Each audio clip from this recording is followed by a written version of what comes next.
कर रहे हैं वो उन्हीं की शक्ति से कर रहे हैं, करवा भी वही रहे हैं और ताकत सामर्थ्य भी वही दे रहे हैं। कभी किसी भी अच्छे विचार या अच्छी क्रिया में अपने को भूल कर भी कर्ता मत मानना, तो बुरी क्रिया कभी होगी ही नहीं। बात पकड़ो। यदि अच्छी क्रियाओं के कर्ता आप बनोगे तो बुरी क्रियाओं से बच नहीं सकते। अगर अच्छी क्रियाओं को देख रहे हो कि प्रभु करा रहे, तो बुरी क्रियाओं का संकल्प ही नहीं उदय होगा। अहम गलित हो गया तो अहम में ही तो सारे विकार रहते हैं। हर समय प्रभु के सामने कृतज्ञ रहो। कितनी कृपा, क्या हमसे लेना है आपको, आप तो पूर्ण काम हो, हमें इतना दुलार कर रहे हो। बलिहारी प्रभु, वो बार बार मन उनके चरणों में लौटता रहता है। प्रभु का विधान सर्वज्ञता से पास हुआ है। वो खूब आगे की, पीछे की, मध्य की सब बात सोच करके उन्होंने आपके लिए विधान किया है। पहले से उन्होंने आपका उस समय मंगल विधान सुनिश्चित कर दिया है। कैसी भी परिस्थिति हो, कभी ऊबना मत, घबराना मत, अधीर मत होना और अपने भगवत विश्वास में कमी मत आने देना। कैसी भी परिस्थिति हो, यह जरूरी है। उबना मत। बहुत हो गया कष्ट सहते सहते, कितना सहूं, नहीं। ये अगर ऐसा आ रहा है तो भी आप भगवद आश्रित नहीं हुए। नहीं, ऐसा आ ही नहीं सकता। बड़ा आनंद आता है कष्ट में, बड़ा आनंद आता है। पूरा का पूरा मन, इंद्रियां केवल प्रभु में होती, क्योंकि कष्ट में कोई विषय की इच्छा तो होती नहीं किसी को भी। भारी पीड़ा है तो सब उसी में होती। जिसने अभ्यास किया है भगवत चिंतन का, आश्रय है प्रभु का, तो कष्ट में भाग के कहां जाएगा, उसी में तो एकदम तन्मय हो जाता है मन, इंद्रिया। आज जो आप भागवती का अभ्यास करते हो तो आपको पूर्वाभ्यास परेशान करता है ना, विषय चिंतन।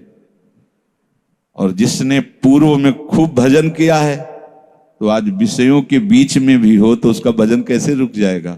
सोचो जरा, आज आप खूब भजन की चेष्टा कर रहे हो पर पूर्वाभ्यास आपको विघ्न पहुंचा रहा है ना। ऐसे ही यदि आपने भजन का अभ्यास किया तो वर्तमान में कैसी भी दुखद विषयमयी कैसी भी परिस्थिति हो, वो कैसे रुक जाएगा।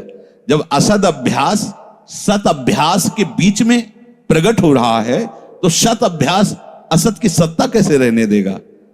इसीलिए जो भजन परायण जन होते, भारी से भारी विषम परिस्थिति में भी हर समय भजन करना नहीं होता, भजन नृत्य करता है, वो निहाल हो जाता है। सुख किसे कहते तब आप जानेंगे, सुख का परिचय तब आप जानेंगे जब इतना भरोसा हो कि कैसी भी परिस्थिति हो, उबना नहीं, घबराना नहीं, अधीर मत होना और विश्वास में कमी मत आने देना। कब तक भोगूं, कब तक। ऐसे लोग हैं उद्दंडता करते हैं, पाप करते हैं, उनको बुखार भी नहीं होता। भजन में लगे लोगों को देखो कितना कष्ट। ये क्या है प्रभु, कम से कम उनका शरीर स्वस्थ रखो तो आपका यश गा रहे भजन।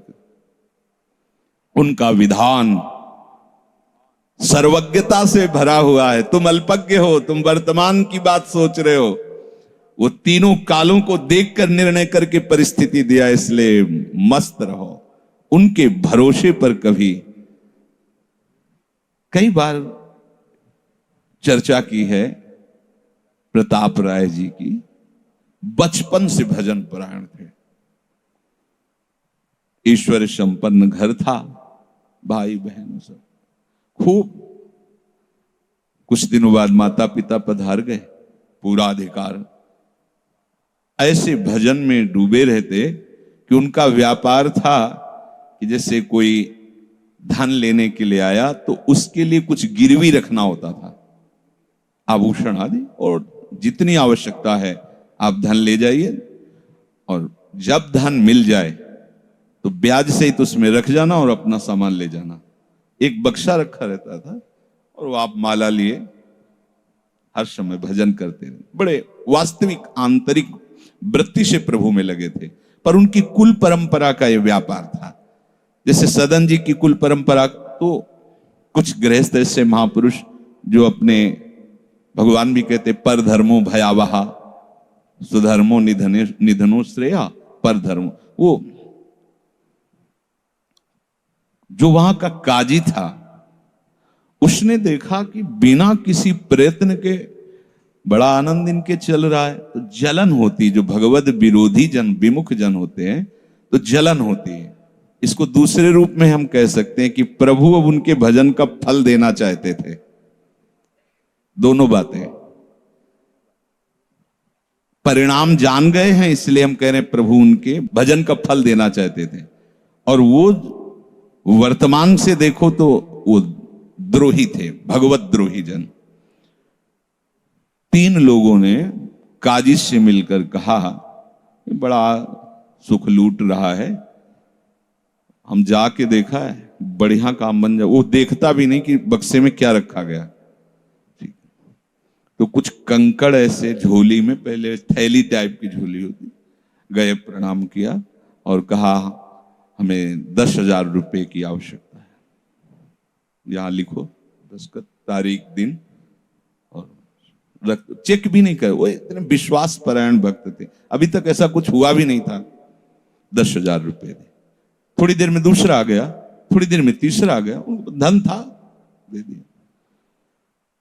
2-3 दिन बाद एक आया और 10,000 का ब्याज, 10,000 रुपए उनका, अपनी जहां रखा हो निकाल लीजिए। थैली निकाली और 2500 लोगों को पहले से काजी ने वहां भेज रखा था, सबके सामने डाला। देखो कितना पाखंडी है, हमारी सोने की सब जो आभूषण थे सब हटा के देखो इसमें पत्थर रख दिया। और हो कल एक दूसरा आ गया, प्रताप राय जी आपसे ये 10,000 रुपए, ये आपका ब्याज का पैसा। उसे अरे हाँ मेरे भी स्वर्ण, तीसरा है। फिर अब तो जितने गांव वाले थे जो श्रद्धा करते थे कि भक्त है, बड़ा उनका सम्मान था, सब उनके मुंह पे निंदा करने लगे। तिलक लगाए बैठे हो, कंठी बांधे हो, नाम जप करते, तुम्हें शर्म नहीं आती? तभी हम लोग सोचते थे कि कुछ करते हो, नहीं इतना माला माल हो रहे हो, ऐसी बेईमानी तुम करते हो। काजी आ गया, उसने कहा तुम रिपोर्ट लिखाओ। रिपोर्ट लिखाई गई, बादशाह के पास रिपोर्ट पहुंचाया गई। उन्होंने कहा ऐसे पाखंडी को बंदी बना लिया जाए, सारी संपत्ति जब्त कर ली जाए। प्रताप राय जी ने जब सुन, अवाक, मतलब पत्नी से कहा कि ठाकुर जी की सेवा में बाधा ना पहुंचे, तुम ठाकुर जी को लो, पीछे के मार्ग से निकल जाओ, कुछ भोग सामग्री, आभूषण और ठाकुर जी को लेके चले जाओ। पत्नी ने ऐसा किया, साफ एक बर्तन भी नहीं रहने दिया और उनको हथकड़ी डाल करके जेल में पहुंचा दिया। सब लूट लिया, सब नष्ट भ्रष्ट कर दिया। अब आप देखते जाओ। जब वहां पहुंचे तो जो विरोधी जन थे तो उन्होंने कहा कि ठाकुर के बहुत से आभूषण, बड़ी महंगी मूर्ति इनकी ठाकुर की, इनकी पत्नी, उसको तो आपने बंदी नहीं बनाया। सरकारी सैनिकों ने खोज की तो अपने मायके चली गई थी, वहां से उनको बंदी बनाया। ठाकुर जी को ला करके जहां धन का स्टॉक था वहां रख दिया, आभूषण सब उनके, दोनों को एक जगह हथकड़ी बेड़ी डाल के वो ठाकुर जी से एकांत में जेल में कहने लगे कि ये सब लीला तो हमें बर्दाश्त है, लेकिन आप जो हमारे प्राणनाथ हैं, आपको बंद कर दिया गया, भोग नहीं लगेगा, आरती नहीं होगी, आपको शयन नहीं करे, ये हमसे बर्दाश्त नहीं होता। प्राण हमारे ले लो, हम आपकी सेवा के बिना नहीं रह सकते। मुझे ये जो कुछ किया इस तो बर्दाश्त है, पर आप हमारे पास नहीं, आपकी सेवा नहीं, और जीवन भर कुल परंपरा से आपकी सेवा होती, नाथ ये मुझसे बर्दाश्त नहीं होता। बिकल होकर के रोए तो वहीं गल बहिया दिए प्रिया प्रीतम जेल में ही प्रकट हो गए। निहाल कर दिया। फिर आगे जो बड़ा चरित्र है, हम ये बताना चाहते हैं कि देखने में तो हमें लगा कि देखो ऐसे महान भक्त के जीवन में कैसी परिस्थिति आई, पर परिणाम देखकर हम ये कह सकते हैं कि ये फल वृत्ति आई, पूरे जीवन के भजन का फल कि सच्चिदानंद प्रभु का साक्षात दर्शन, साक्षात ऐसी महान स्थिति आगे उनकी वर्णन है। या कह रहे कि ऊबो मत, घबराओ मत, अधीर मत हो, विश्वास में कमी मत होने दो। अब प्रभु ने क्या देखा कि इसे ना संपत्ति के हरण का दुख है और ना इसे किसी सम्मान नष्ट का, पूरे जीवन भर सम्मानित रहे, गांव के सब भगत जी हैं, सब मिटिया मेट हो गया, इस बात का कोई दुख नहीं, केवल मेरी सेवा का सुख। आगे चरित्र में आता है फिर उन्होंने जो लीला की कि बादशाह चरणों में झुका, पूरी समाज के सामने उन तीनों ने स्वीकार किया मैंने कपट किया, फिर जय जयकार। ये तो उनके एक मिनट का काम होता है, ये उनका तिनके को ब्रह्मा बना देना, ब्रह्मा को तिनका बना देना, ये उनका तो खिलवाड़ होता है। इसलिए कभी विश्वास कम मत करना, क्योंकि ऐसी परिस्थिति आ सकती है कि आपको लगेगा कि अगर भगवान होता, मान लो वहीं थोड़ा सा नकारात्मक सोच कर ली जाए कि ऐसा क्या, जीवन भर आपसे प्यार करके भजन, इतनी भारी बेइज्जती, ऐसा ऐसा। भक्त अगर ऐसा चिंतन करता है तो शरणागति नहीं, क्योंकि शरणागति में विपरीत चिंतन की जगह नहीं होती, शरणागति में संशय नहीं होता।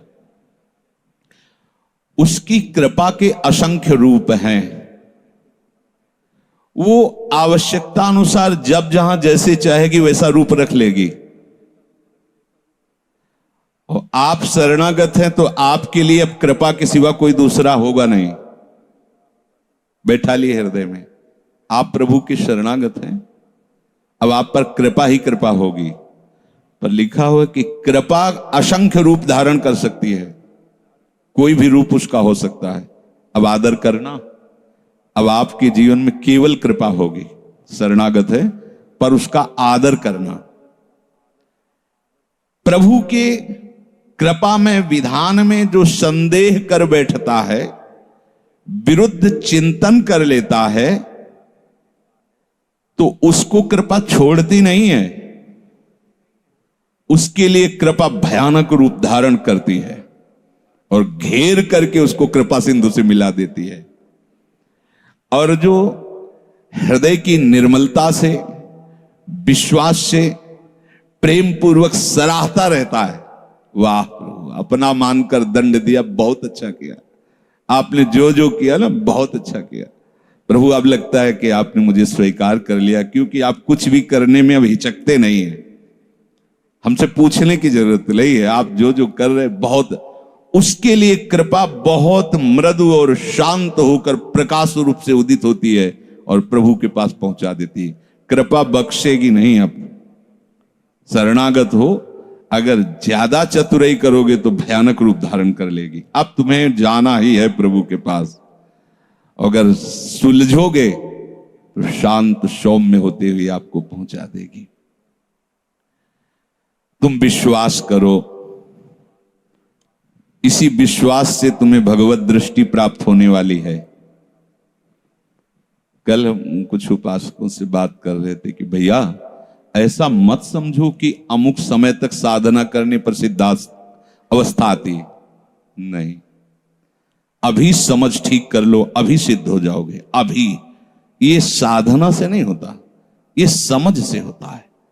आपकी समझ ठीक हो गई, अभी वही आचरण आने लगेंगे जो सिद्धों में आचरण। हम लोगों के दिमाग में बैठा हुआ 12 वर्ष 18 वर्ष ऐसा वैसा, 12 जन्म में भी बात नहीं बनने वाली, और 12 मिनट भी बहुत होते हैं। समझ जाओ, जैसे कोई कहे ऐसे ही बोल रहे हो। आपके पास कोई उदाहरण है? भागवत में 11 स्कंद में तितिक्षु ब्राह्मण का चरित्र पढ़ लो, और ये भगवान श्री कृष्णचंद्र जो उद्धव को उसका चरित्र सुना रहे, मतलब उसका यश गान कर रहे हैं, और वो खुद कह रहा है कि मैंने जीवन में कभी कोई साधन भजन की बात जाने तो धर्म नहीं किया, हुआ क्या? कृपा उदित हुई, सर्वनाश का खेल हुआ और उसकी एकदम समझ ठीक हो गई। समझ पढ़ लेना उसकी। जिनके लिए मैंने पूरा जीवन, वो मुझे त्याग रहे। जिस धन को ना मैंने प्रयोग किया ना किसी को करने दिया, उसका अपहरण हो गया। जिस शरीर को मैं माना वो बुढ़ापे में जा रहा है। ये हो क्या रहा है?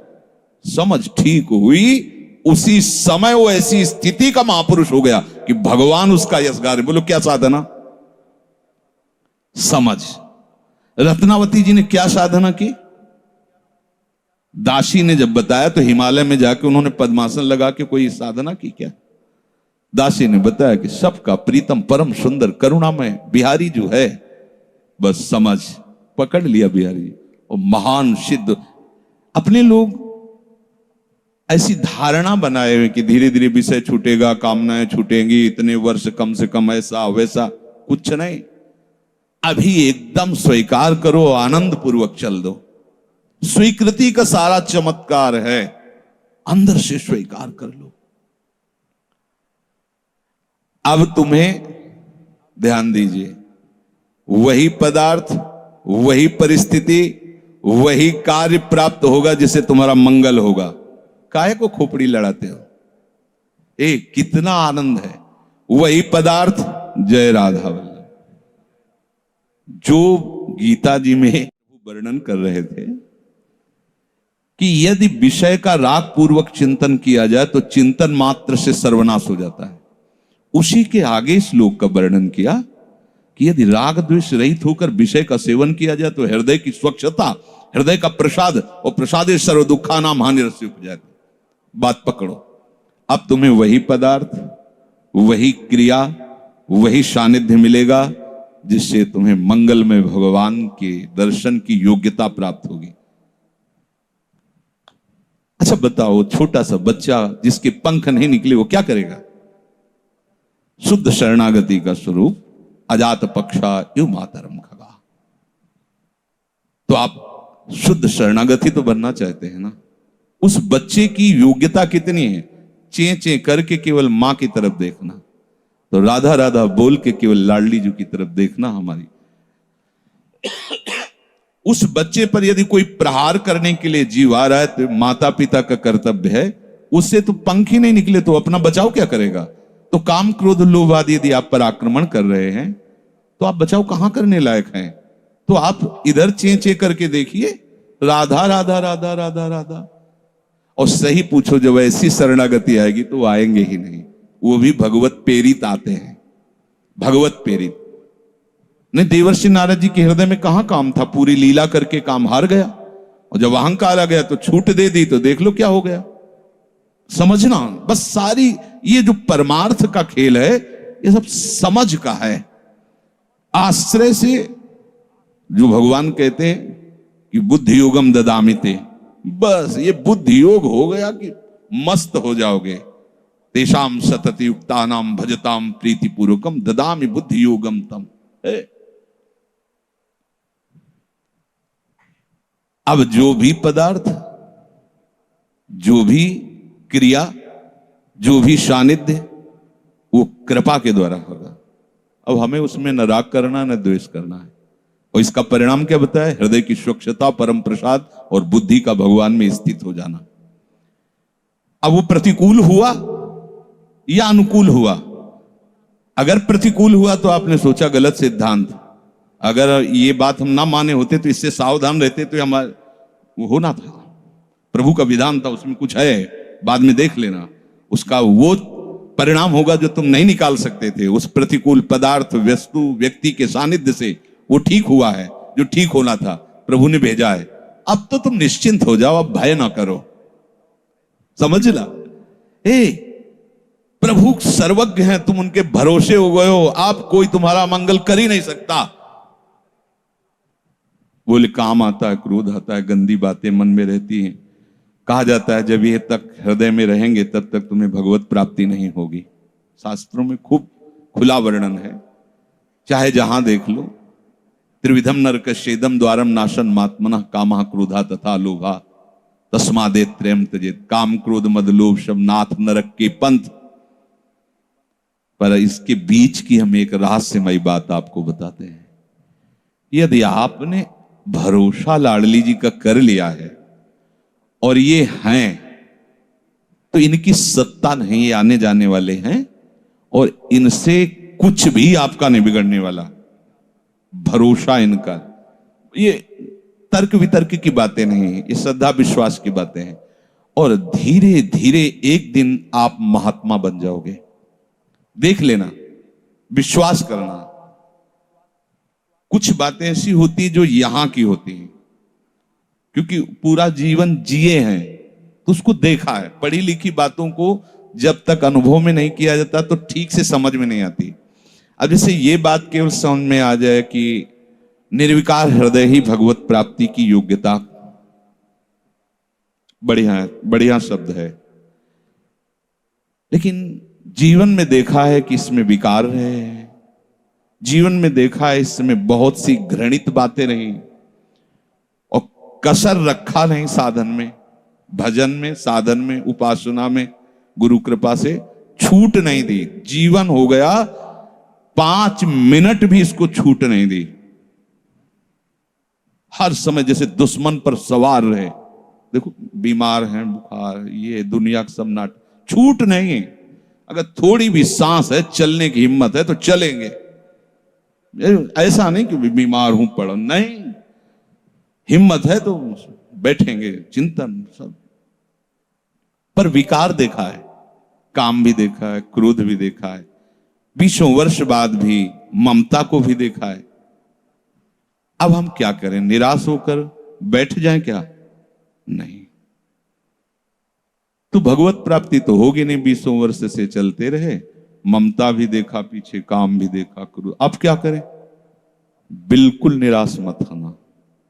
ये वो विधान चल रहा है जो आपको सच्ची शरणागति में पहुंचाएगा। पक्का, बिल्कुल। ये अनुभव की बात कह रहा हूं, इसमें कोई क्यों में करने की जरूरत नहीं। आपको निश्चित भगवत प्राप्ति होगी। काम क्रोध ये स्फुरित होते रहें तो भी आपको निश्चित भगवत प्राप्ति होगी, क्योंकि आपने आश्रय लिया है लाडली लाल का। इस पर किसी का तर्क नहीं चलेगा। जैसे कोई कहे, तुम्हारे कहने से होता है, पता नहीं तुम्हारी छाती का अनुभव गलत हो तो, ठीक वैसे ही विषयों का सेवन करने वाला सुग्रीव, ठीक वैसे ही मदांध बाली, वो नहीं जानता भगवान को। भगवान सुग्रीव नहीं जानता। हनुमान जी कहते हैं कि महापराक्रमी चक्रवर्ती सम्राट महाराज दशरथ जी के पुत्र भगवान श्री राम हैं। इनसे मित्रता कर लो तो तुम बाली के भय से क्या, कोई भी तुम्हें भयभीत नहीं, काल भी भयभीत नहीं कर सकता। हनुमान जी पर विशेष श्रद्धा और विश्वास सुग्रीव का था, बहुत प्रीत है। एक तरह से उनके मंत्री हित, जैसा वो आदेश करते थे वैसा। एक भक्त पर विशेष श्रद्धा ने प्रभु से मित्रता करवाई, सामने अग्नि को साक्षी करके। ये इसके सुग्रीव के लिए नहीं, अग्नि को साक्षी करवाया भगवान के लिए कि आप निर्वाह करना। हनुमान जी बहुत भक्त चतुर होता है। फिर भी वो कह रहा कि ये मार देंगे बाली को। हनुमान जी, कैसी बात करते हो, इन पर संशय करते हो? बोले नहीं, अगर ये हमारा संशय मिटा दे तो मैं भय रहित हो जाऊं। क्या? ये ताड़ के वृक्ष हैं, एक बाण में ही एक दुंदुभी राक्षस जो क्या था, उसकी अस्थियां और ताड़ को बेच दें तो मैं मान लूंगा कि बाली को मार सकते हैं। भगवान का अमोघ बाण, हा मेरे प्रीतम हो, ये भक्ति है। एक महान भागवत शरणागत करवा रहा है, एक महान भागवत, लेकिन वो अपनी हर बात में प्रभु को जब खरा देख लेता है, वो अपना कहीं खरा नहीं है। आप देखते जाओ, भगवान ने बाली का उद्धार किया। जब प्रभु का तीर उसके हृदय में धसा हुआ है, प्रभु को देखा तो हृदय प्रीति, मुख बचन कठोरा। भगवान की तरफ देखकर हृदय में तो अपार प्रीति का, हो भाग्य, हो भाग्य। क्योंकि चलते समय उसकी पत्नी ने बता दिया था होश में, जो भगवान है वही है, दूसरा नहीं। तो उनका भगवान समदर्शी मेरे से बैर क्यों करेंगे? कोई सुग्रीव इतना बड़ा भगत तो है नहीं, बचपन से जाने, दोनों भाई हैं, दोनों एक जैसे हैं, तो मैं बैरी हूं और वो प्यारा हो, ऐसा क्यों हो सकता है? वो तो समदर्शी है। जब भगवान ने बाण मारा तो यही प्रश्न किया, बोला चितई राम की ओरा, हृदय प्रीति मुख बचन कठोरा, बोला चितई मैं बैरी सुग्रीव प्यारा, कारण कवन, शब्द देखो, नाथ मैं मारा, मैं भी तो आपका हूं, नाथ शब्द दासत्व से, मैं भी तो आपका हूं, प्रभु मुझे मारा और इसको आपने प्यार किया, क्या खास बात थी? तो भगवान ने यही बताया कि तुमने सुन रखा था कि मेरी शरण में आ गया है, बस। अब आप देखो क्या नहीं है सुग्रीव के पास। और आगे उसी चरित्र के सर्वज्ञ लेखक गोस्वामी श्री तुलसीदास जी लिखते हैं कि जेहि अग बधेउ व्याध जिमि बाली, सोई सुकंठ पुनि कीन कुचाली, कुचाली शब्द वही कुचाल की। इसकी व्याख्या नहीं करनी है, केवल समझना है। महाभागवत परम वंदनीय विभीषण जी, सोई करतूती विभीषण केरी, सपन हो राम न तिंत, जन अवगुण प्रभु मान न काऊ, दीन बंधु अति मृदुल स्वभाव, रहत न प्रभु चित चूक किए की, करत सुरत सहबार ये की। इसने मुझे अपना माना बस। और ये तो हरि का स्वभाव वर्णन किया। और लाडली जो हरि के वात्सल्य समुद्र की सार, वात्सल्य समुद्र सार, यहां तो नेक हो न रिसको भूल हो न हो सके। ये कभी हृदय में सोचना कि मेरा हृदय विकारी है, तो पहली गलती तो आपने हृदयेश्वर के नाम ही हृदय नहीं किया। और दूसरी बात, अब मुझे परवाह क्या है? जब उन्होंने कहा मैं तुम्हें पास कर दूंगा, तो मुझे परेशानी क्या है? ककारा भी लिखना नहीं आता, उन्होंने अच्छे से नंबर ऊपर रख दिए तो हमारा काम बन गया। तो हमें अपनी शरणागति पर कभी अविश्वास नहीं करना, हमें अपनी स्थिति को देखकर कभी अपने प्रभु पर प्रश्नवाचक चिन्ह नहीं लगाना, तो इसका परिणाम होगा भगवत प्राप्ति। बिल्कुल आप अच्छे से समझ लो, हमारी आपकी बुद्धि एक भुनगे की तरह है और यात्रा ऐसी कि गरुड़ भी नहीं पार कर सकते। जाना वहां है जहां गरुड़ भी नहीं पार कर सकते, चाहे जितना उड़ान उड़े, आकाश का ओर छोर नहीं, जहां भी जाएंगे आकाश मिलेगा। भुनगा कितना उड़ेगा? अब क्या करे?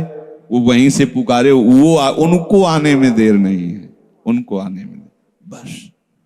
शांत हो जाओ, आश्रित हो जाओ, किसी अन्य का भरोसा नहीं। जो कुछ अन्य आपके हृदय में बचा है वो उनका कार्य है, वो सब सुधार लेंगे, बात मान लेना।